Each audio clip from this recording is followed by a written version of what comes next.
Le Grand Orient de Suisse est une obédience née en 1959 par le rassemblement de trois loges, deux à Lausanne, Evolution et Anderson, et une à Zurich, zum Flammenden Stern.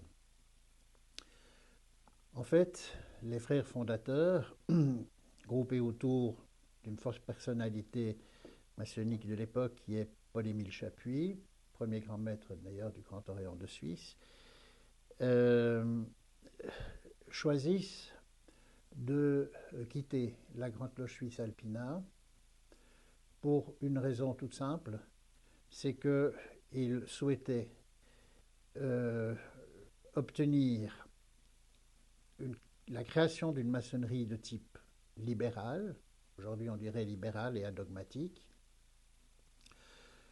c'est-à-dire avoir la liberté de fréquenter des frères de loges libérales françaises, entre autres, comme le Grand Orient de Suisse, comme le Grand Orient de France ou la Grande Loge de France.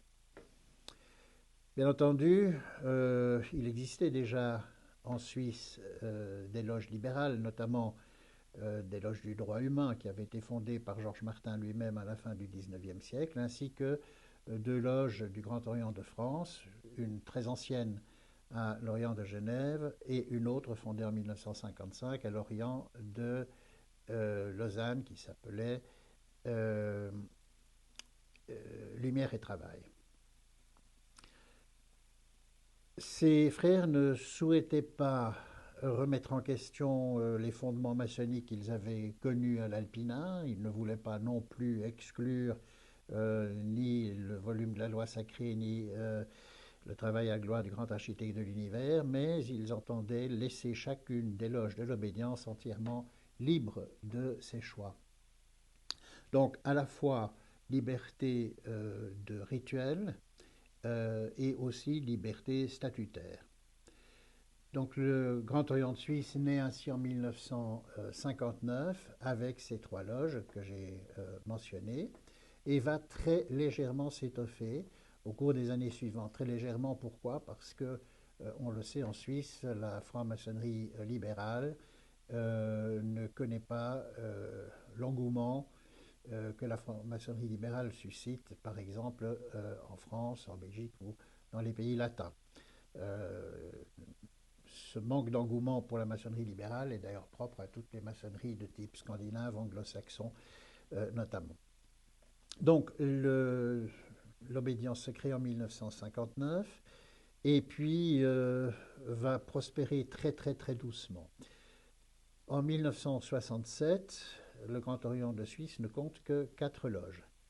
Evolution Anderson et les 2 loges du nom de Lavater à l'Orient de Zurich. 1967, c'est la date où 3 loges genevoises décident de rejoindre les loges du Grand Orient de Suisse et de former une obédience qui prendra un nom nouveau, Grande Loge de Suisse. Ce sont les loges Apollonius de Thiane, euh, Fidélité et Liberté et la loge Mozart et Voltaire. La Grande Loge de Suisse va donc naître en 1967 et on reviendra à l'appellation de Grand Orient de Suisse en 1995. En fait, le Grand Orient de Suisse s'inscrit dans le concert des obédiences libérales européennes et en tant que puissance maçonnique libérale est une obédience, l'une des obédiences fondatrices du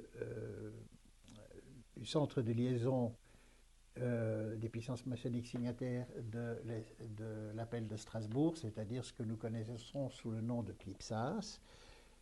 Et elle sera aussi membre fondatrice, avec d'autres obédiences, de l'Alliance maçonnique européenne. Voilà donc un très bref et très rapide survol de cette histoire qui commence donc en 1959 et heureusement se poursuit de nos jours.